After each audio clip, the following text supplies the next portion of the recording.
Sim. Você não veio de uma família tradicional cristã. Não. Então, realmente foi algo que...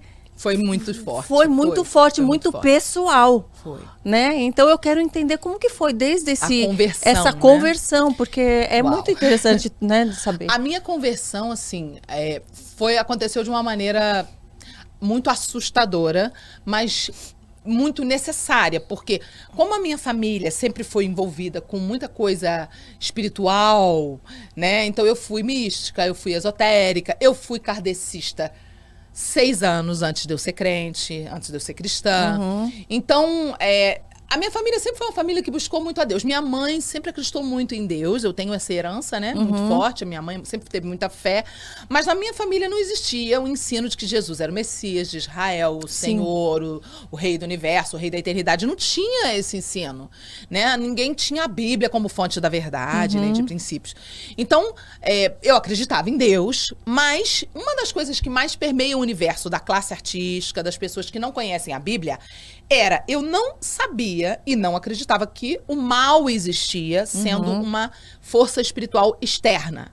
Eu tinha aprendido, como muitas pessoas, que o mal é uma coisa que pode estar dentro do ser humano, da própria natureza humana. Que é só se você plantar o mal, você vai colher o mal. Pode ser da essência daquela pessoa má. Não. Isso também existe. A Bíblia chama isso de perversos. Existem pessoas na Terra que a Bíblia chama de os perversos. Então, são pessoas que têm, sim, um coração mau, que são uma descendência lá de Caim, que foi um coração mau, corrompido. Existe, sim, isso. Mas não é isso que eu estou falando. Eu estou falando da entidade espiritual do mal, que a Bíblia chama de diabo, né? E eu não acreditava na existência do diabo. Então, pra eu me converter, Karina, era muito complicado. Porque, pra mim... Quando a pessoa falava assim, por que existe o diabo? Eu falava assim, para com essa bobagem, isso é coisa de filme, meu bem. Isso não existe. Ai, meu Deus, como você é iludido. E um dia, né, eu fiquei amiga de uma moça, que hoje ela é até hoje minha amiga, a Andréia Lancelotti, a gente era 2 jovens. E a Andréia, que é hoje uma pastora, uma ministra, mulher de Deus, ministra de adoração, a Andréia começou a me evangelizar. A gente primeiro era amiga de ir pra balada. A gente era adolescente, ia pra baladinha juntos. De repente, a Andréia some e a gente fica sabendo que a Andréia tinha se convertido numa igreja evangélica, virado crente, por isso ela não ia mais pra balada. Aí pronto, começamos a falar mal dela. A Andréia virou crente, agora não vai pra balada, agora virou ficou fanática. Chata, ficou doida, chamava tá louca. de fanática. Lavagem cerebral, né? Aquelas sapos. Lavagem cerebral, fanática, maluca, obcecada. Bom, nisso, a Andréia some, olha bem. E a Andréia casa, mora fora do Rio, morava no Rio. Anos depois, a Andréia volta a morar no Rio com o marido, com uns filhos e tal. A gente é amiga de anos, a gente começou a voltar a se falar. Eu comecei a frequentar a casa dela. Imagina eu me vestia igual uma piriguete, usava um cabelo ruivo até o bumbum, uns vestidos que hoje não servem nem pra blusa, de tão curto que era. Uns decotes era tão barra pesada, minha filha, que eu ia puxando os peitos, eu só parava de puxar os peitos. Quando engasgava, começava a engasgar. Quando a auréola do peito começava a aparecer, Karina, a auréolazinha do peito começava a aparecer. Daí você falou, é o limite, aqui é o limite. Tá bom. É o nível de perturbação que eu vivia. O nível. Aí você vê o que é uma pessoa sair da cachorrice pra princesice, é um processo realmente transformador, que Deus realmente me tirou de lá. Resumindo, aí eu ia pra casa da Andréia, ela e o marido nunca me julgaram. Não me olhavam torto, não condenavam nada em mim. Sempre tiveram uma forma muito amorosa de me abraçar no evangelismo. Porém, eles desciam a lapada da palavra de Deus. Falavam de Jesus rasgado. E eu entrava, eu sou muito espontânea, entrava em vários embates com eles, confrontava também, mas era muito legal, porque aquilo entrava em mim. Sim. Ainda que eu debatia. Eu não acredito em diabo, vocês são muito doidos. Que diabo que isso não existe, vocês são fanáticos. Ficar dando dinheiro pra pastor, xingar. Resumindo a história, um belo dia, eu estava... na igreja? Eu fui na igreja com ela. Fui na igreja uma vez. Não com esses vestidinhos, né? Ficava julgando. Secretamente. Tudo. Ficava olhando, pensando, olha ali, o outro ali, olha a outra ali, secretamente julgando. As músicas eu ficava, que coisa horrorosa. Não sei. Uma vez eu tava na igreja, eu era terrível. Uma vez tocaram um axé gospel. Aí nesse dia eu me lembro que eu gostei. Eu falei, que legal. Maneira, até. Eu era muito preconceituosa. Mas fui. Mas não acreditava em nada, não era suficiente para eu ser convertida. Ah, um louvorzinho, não era. Eu tinha que ter uma experiência forte, porque eu tive envolvimento com muita coisa espiritual, sobrenatural, que não era de Deus, né? E aí um dia, eu tava saindo de um ensaio, eu trabalhava com a minha mãe, eu era backing vocal da minha mãe. A gente ia fazer um show lá em Botafogo, num local de eventos. E na hora que a gente estava saindo do ensaio, aconteceu uma coisa sobrenatural. Foi aí que toda a minha história começou. Eu estava num debate, uma discussão na porta com uma pessoa da equipe. E de repente eu estava com o celular na mão, e isso foi mais de 20 anos atrás. Foi em outubro de 97, foi o dia que aconteceu isso. E era o celular antigo, era aquele tijolão pesado. Eu tô com o celular na mão e começou uma discussão entre eu e uma pessoa da equipe na porta do evento. Eu com aquelas roupas de piriguete, toda perturbada. Nisso a pessoa fica possessa. Eu não sabia que a pessoa estava possessa. E a pessoa arranca o celular da minha mão. Isso aconteceu, isso é uma experiência que eu vivi. Arranca o celular da minha mão numa velocidade sobrenatural, que não deu pra ver como foi tão rápido, e me dá uma batida com o celular, me agride com o celular. Com o meu próprio celular, depois joga o celular no chão. Não tem explicação. Nisso, a pessoa me agride, pega de raspão assim no meu rosto. Bateu aqui no meu rosto. Imagina, se batesse cheio, né? Podia até quebrar. Mas aí bateu assim de raspão, eu, num reflexo, me segurei meu rosto e abaixei, me curvei pra me proteger. Essa pessoa continuou andando e eu me cobri. O meu cunhado que trabalhava junto, um dos meus cunhados que trabalhava junto na produção, me agarrou achando que ia ter briga. Tipo, numa de apartar. Sim. E eu falei pra ele, não, pode me soltar que eu não vou fazer nada. Porque eu tava em outro planeta, eu não entendi nada do que aconteceu. Nisso, quando eu levanto o rosto com a mão assim, né, ainda com reflexo, que eu levanto o rosto e olho a pessoa, tinha uma ladeira na frente do lugar, era uma ladeira levemente inclinada, não era uma ladeira muito íngreme, não. Aí a pessoa tava andando, já tava mais ou menos uns 6 metros, 7 metros de distância, descendo, e a pessoa falava assim, com muita raiva, você vai ver, você vai lá, e virava pra trás e falava assim, praguejava. Só que na hora que eu olhei, ainda assim, com a mão no rosto, tudo muito rápido, eu tive uma visão aberta espiritual pela primeira vez na minha vida. É muito importante pontuar que eu nunca usei drogas, nunca precisei, sempre fui muito solta, né? Nunca bebi, nunca gostei de bebida. Sou uma pessoa muito lúcida. Eu sempre amei a coisa do pé no chão, da lucidez, porque eu fui criada numa família, Karina, que não tinha repressão. Eu não tinha... Era o rebelde sem causa. Eu não tinha motivo pra me rebelar, porque eu podia tudo que eu quisesse. Então, eu nunca tive essa necessidade de beber pra me soltar, porque eu já era solta, entendeu? Então, eu era uma pessoa muito racional, muito lúcida. Eram 3 horas da tarde, luz do dia, era o ar livre, essa cena. Tá? Eu tava num lugar coberto, a pessoa foi saindo pela luz do sol. Não tinha como eu achar que vi uma sombra. Eu vi, de visão aberta, assim, ó, pá! A pessoa ficou toda transparente. Toda. E eu vi um monstro dentro da pessoa com garras e assim, pareciam garras e chifres vários. Saía pra fora do limite do corpo da pessoa. E quando eu vi isso, eu fiquei em estado de catatônica, assim, eu fiquei em estado de choque. Porque naquele momento eu lembrava da Andréia, do Alexandre, marido dela, falando. Eu lembrava de tudo que eles me diziam. E tudo aquilo embolando na minha cabeça. Meu Deus, isso é real, isso é real. Primeira coisa que eu tive que entender é que o mal existia. Alguém que estava com você viu também? Presta atenção. Aí eu fiquei catatônica, assim, eu não tinha reação. E nisso a pessoa continuou descendo e eu catatônica, vendo. Nisso começam os questionamentos. Na minha cabeça, que a gente sabe que a Bíblia fala, em Efésios 6, que o inimigo seta. Que o escudo da fé, ele nos protege contra os dardos inflamados, que são as setas, que vêm para te roubar a semente. Então começou uma seta na minha cabeça, assim, de incredulidade. Para com isso, você tá tendo uma ilusão. Não tem nada a ver. Imagina que absurdo, isso é uma fantasia. Ai, você não viu bem isso que você acha que você viu. E eu catatônica. De repente, na hora que eu comecei a ouvir essa seta na minha mente, eu fui chegando pra trás e me encostei num muro, assim, estado de choque. Nisso vem uma mulher entrar na minha frente. Essa mulher se chama Lui.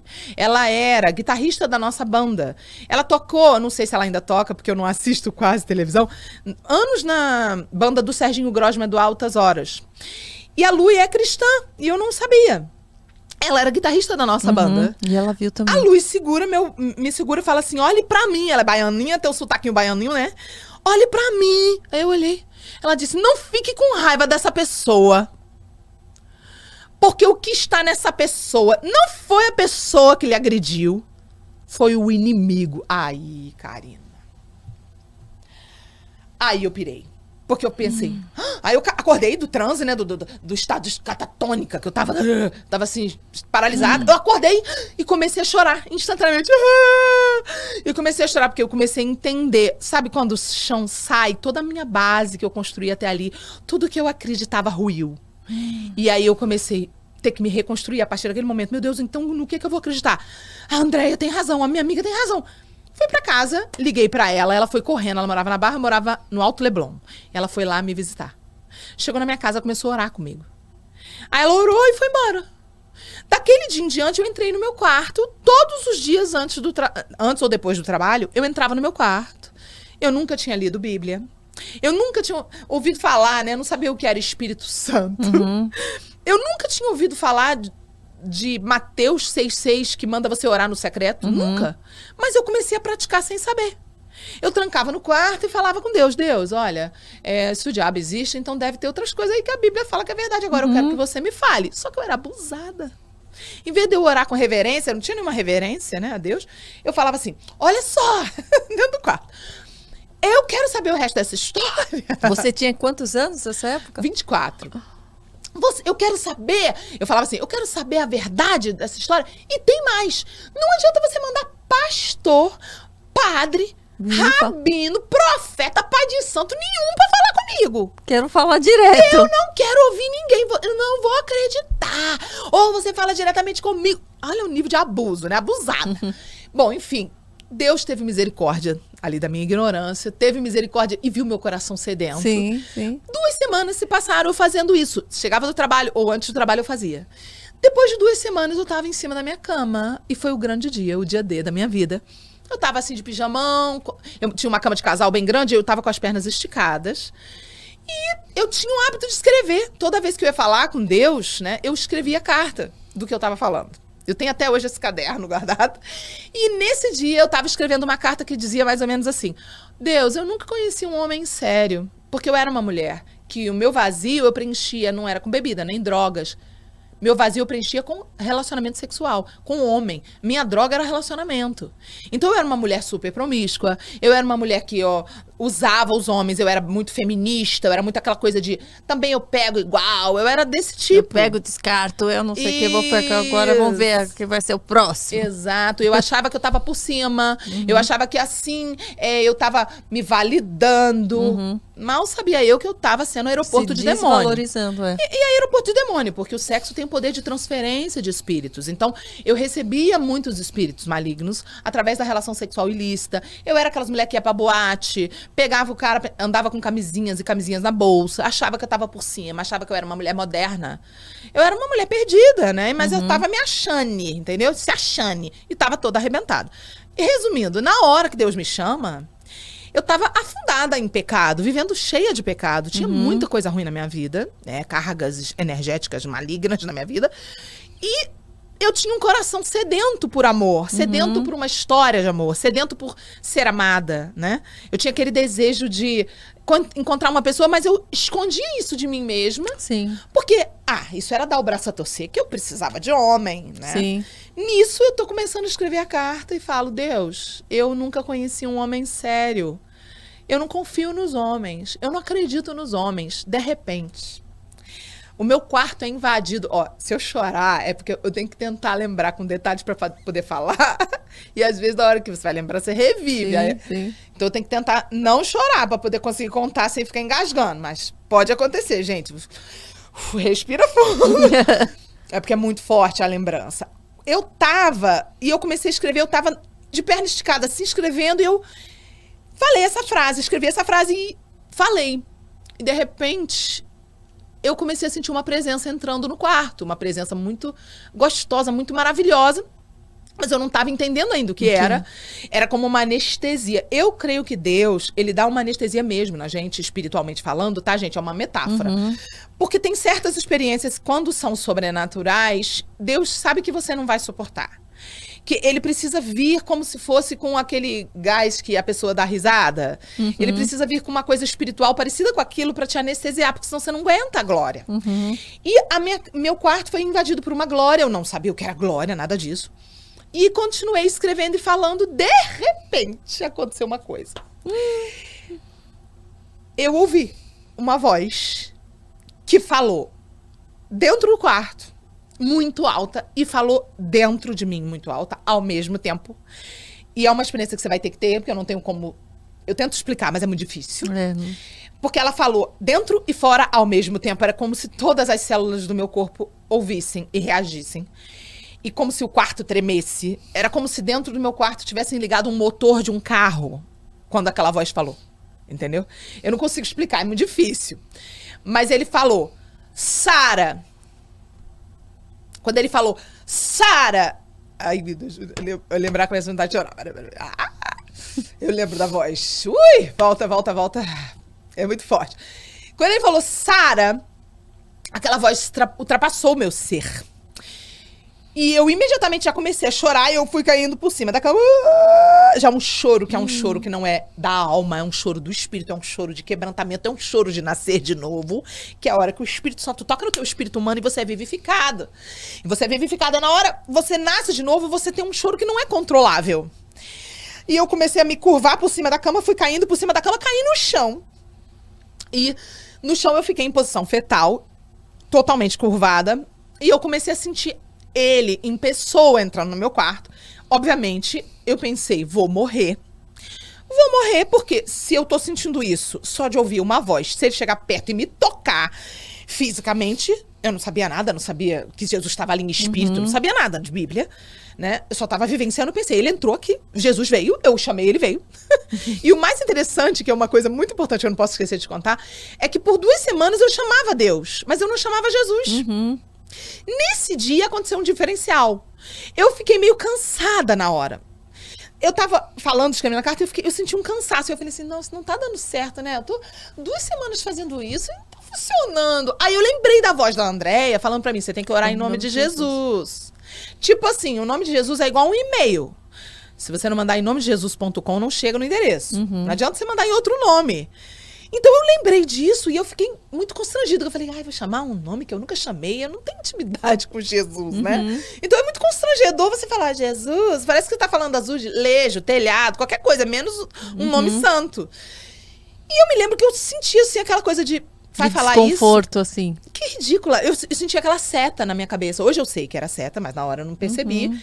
Veio aquele pensamento, que ridícula, que vergonha, que constrangimento. Mas na mesma hora veio uma outra voz que falou assim, que era o Espírito Santo. Que hoje eu sei. Para, não tem ninguém vendo. Qual é o problema? Vergonha de quê? Você pode falar, não tem ninguém te ouvindo, a porta tá trancada. Eu falei, é mesmo, a porta tá trancada e eu vou vencer essa vergonha. E foi aí que começou.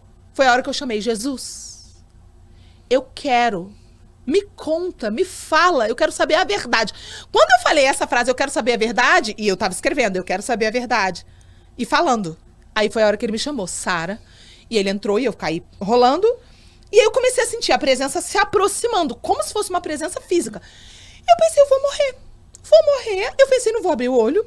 Eu não sabia, né, que era em espírito. Eu pensei que era físico mesmo. Eu falei, vou abrir o olho, vou ver Jesus, vou morrer. E fiquei de olho fechado e sentindo uma presença se aproximando. Eu me lembro que parou uma distância mais ou menos de 1,5 metro. 2 metros, mais ou menos. Eu sentia uma distância mais ou menos de 2 metros, 1,5 metro. Não dá pra explicar o que era isso que eu sentia, eu só sei que eu senti que tinha uma distância. E nessa distância, ele falou.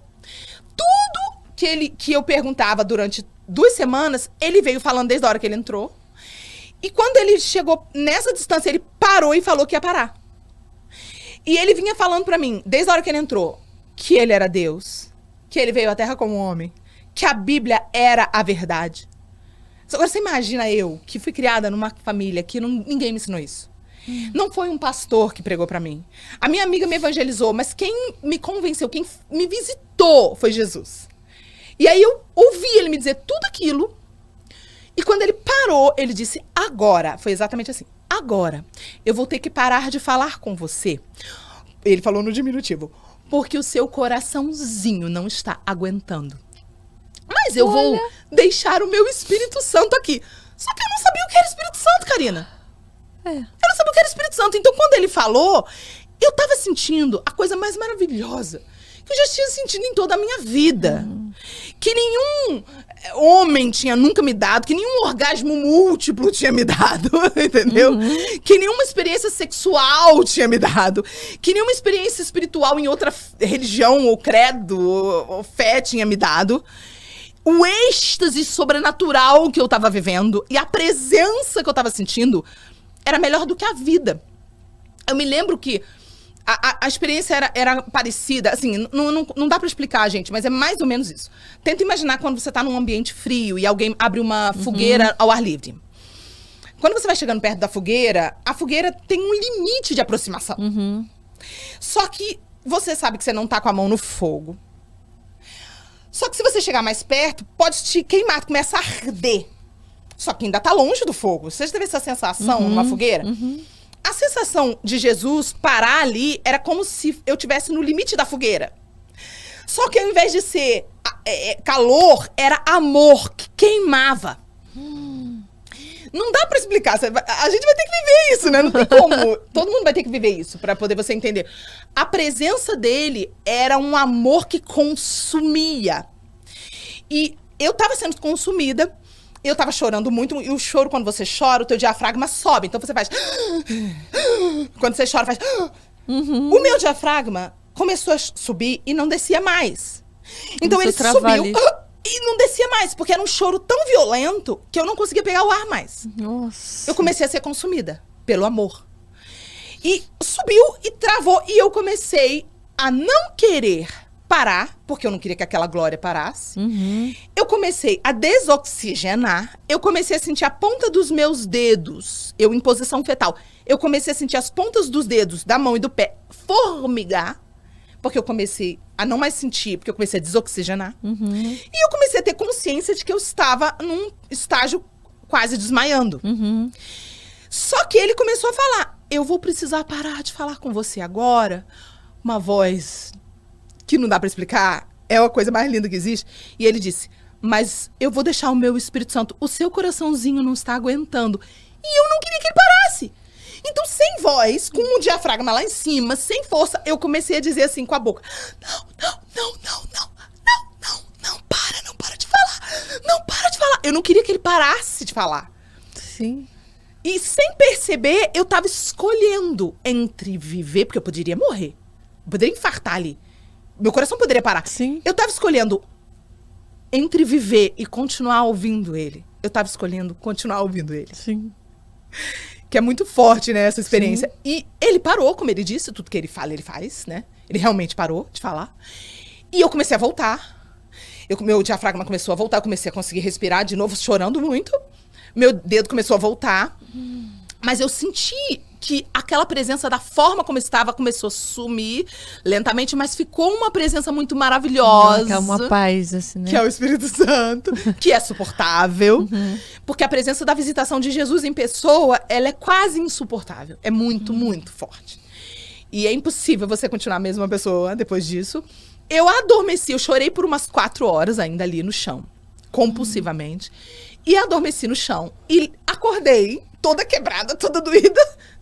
Dormi em posição fetal no chão. E me levantei toda quebrada do chão. E corri pro corredor e liguei pra minha mãe na hora que eu acordei. Porque minha mãe sempre foi a pessoa que me ensinou a ter fé.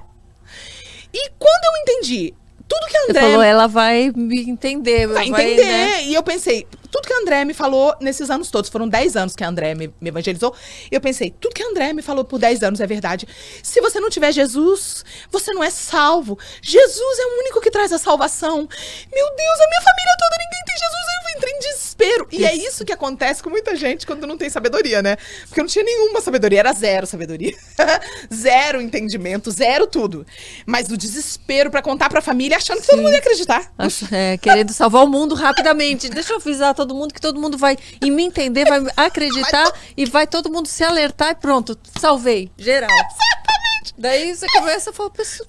E depois você lembra, você fala, gente, como eu era tonta. Meu Deus, quanta inocência. Enfim, eu já tinha entendido que o diabo existia, mas eu não sabia nada sobre batalha espiritual. Eu não sabia nada, por exemplo, sobre a guerra espiritual envolvida quando uma pessoa se converte numa família, que os demônios que saem daquela pessoa parece que vão pulando tudo pros outros, né? Desesperado. Não, eu não quero sair dessa linhagem familiar, eu não quero. Então é uma guerra, né?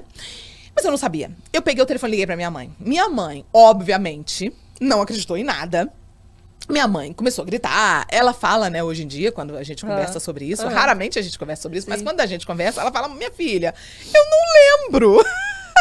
Ela não lembra. Ela não lembra, só que eu tenho uma testemunha que era a moça que trabalhava na casa dela, uma senhorinha, Dona Maria. Ela era assembleiana da Assembleia de Deus, daquelas irmãs do coque, do saião, bem tradicional da Assembleia de Deus. E ela era aquela irmã da oração. E ela conta que no dia que eu liguei, porque um ano depois disso, ela foi trabalhar na minha casa. Então, quando ela foi trabalhar na minha casa, ela me contou, lembra aquele dia que você ligou pra contar pra tua mãe que Jesus tinha aparecido pra você? A sua mãe ficou muito nervosa quando você desligou o telefone, ela ficou muito estressada, ela jogou abajur no chão, gritou. E eu me tranquei no quarto. E fui orar. E fui orar de joelhos pela salvação da sua família.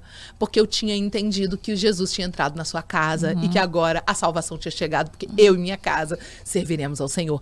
E eu fiquei impactada, porque eu não sabia que tinha uma intercessora que conhecia a palavra, né? Olha, naquele momento, dentro da casa da minha mãe. A mulher foi trabalhar pra mim um ano depois, foi maravilhoso. Enfim, minha mãe, depois dali, logicamente, foi muito difícil o relacionamento. Foram 2 anos extremamente conturbados. A gente praticamente não se falou durante 2 anos, né? E depois disso, minha mãe teve um encontro com Jesus. E eu me lembro que foram 2 anos, Karina, que eu entrava na igreja chorando e eu saía chorando. Eu não sorria dentro do culto. Eu não me alegrava por 2 anos, porque eu não tinha motivo para rir. Porque eu tinha descoberto a verdade. Eu tinha descoberto que Jesus era o Senhor, mas não tinha mais ninguém cristão na minha família.